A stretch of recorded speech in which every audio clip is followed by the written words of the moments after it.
Hi, everybody. Welcome back to the Chasing Psychological Safety video series.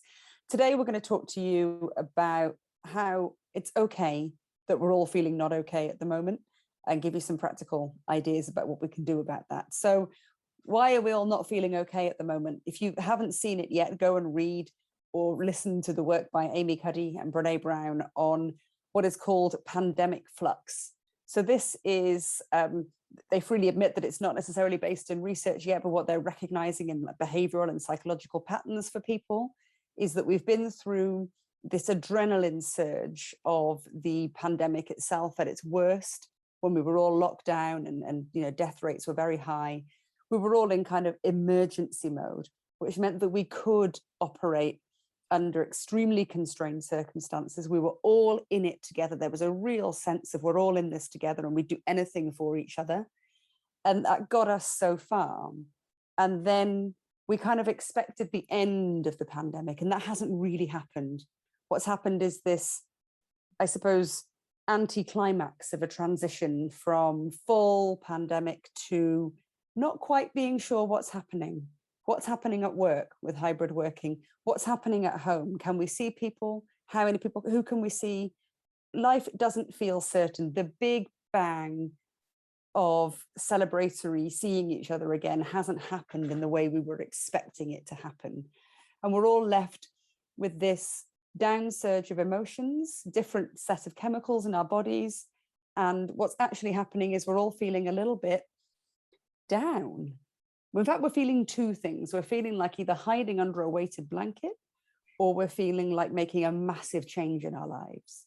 And these are really, if you speak to people in teams, as we do, something that's being commonly experienced and absolutely experienced by those two great researchers and authors as well, by everybody at the moment. What will happen, luckily, is at some point we'll have a resurgence, and we will get through this. But there is absolutely an importance right now in acknowledging that we're still not okay, and that in itself is okay. And what we really want to do is get you to understand that and then give you some practical tips, which we'll do in a minute. Right.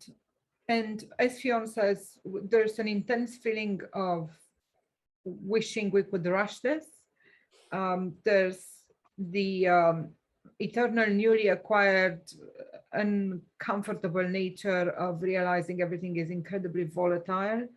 At the end of the day, we've all had this brush with VUCA, the volatile, uncertain nature of our universe in general, in a way that we didn't think we needed to be presented with before. And so all of these things put together, yes, the effects are the things we see around us and the things we feel within ourselves as well, which is, kind of this extreme feeling of uncertainty. There's some anxiety, there's some depression. People are, as we know, burnt out. People are searching for new ways out, and this great resignation is part of it, and so on. So speaking of the practical tips we want to give you. So as we said in the article, it's one thing to understand this is happening, and it's a different thing to really be doing something about it. And the companies that aren't doing something about these things are essentially just kicking the bucket down the line, is that the saying, but just creating a problem further down the line, because this just will add to the human debt in an incredible fashion, in particular if we start losing talent as well.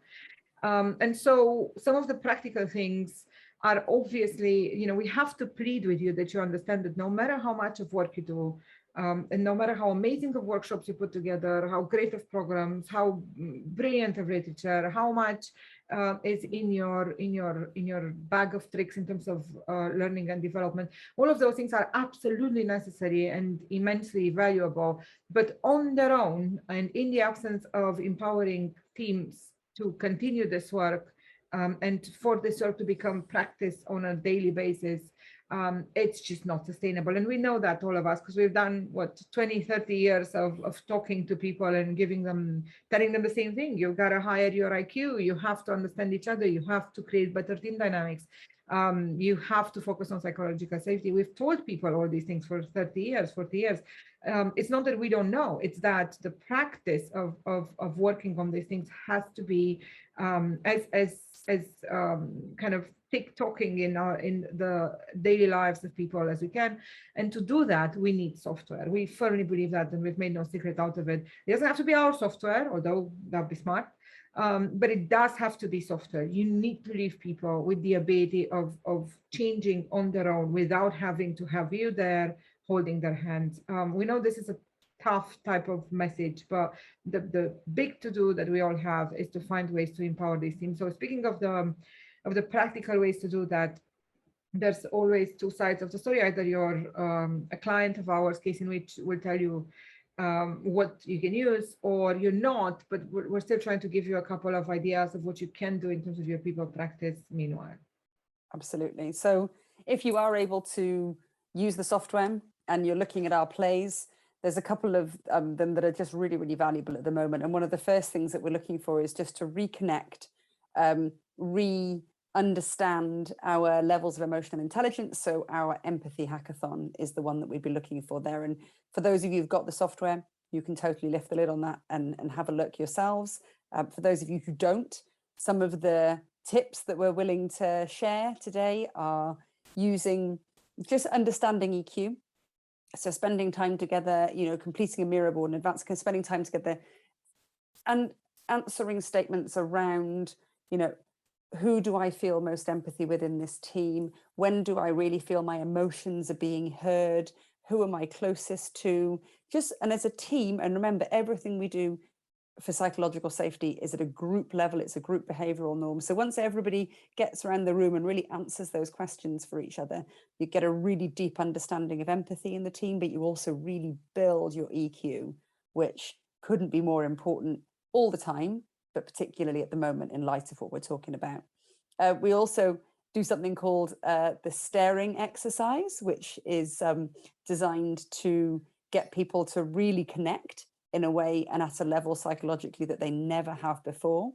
And then there's also really connecting and understanding each other and things that you have not known about each other before. Briefly, we also have an exercise called Team Equals Family, which is about creating emotional connection and bond in a team. It's been proven that the word family is used by many of the world's most high-performing teams. So that's all about understanding the basics about each other, just on a personal level, what you're willing to share, and then a little bit about what's surprising about each other. And there's a structure in there. But if you're doing this manually, just take those tips and ask those questions in your team as a team, get to know each other below the surface level a bit better. And that connection and that emotional connection with each other you'll be really surprised how much more motivated people are to reach out and help each other and be accountable to each other once they've got that connection. So if you're looking for greater psychological safety in your teams, which particularly at the moment, every team needs to realize we're all in the same boat. Let's just go back to basics and start creating those connections again. Then use our software or use some of the tips we've given you today. We always say this, we don't mind if you use us, we'd love you to, but please do the work, do the human work on your psychological safety so that you can have highly performant teams and teams that feel safe during this period before we get to regeneration. Thanks for listening. Thank you. See you next week. Bye.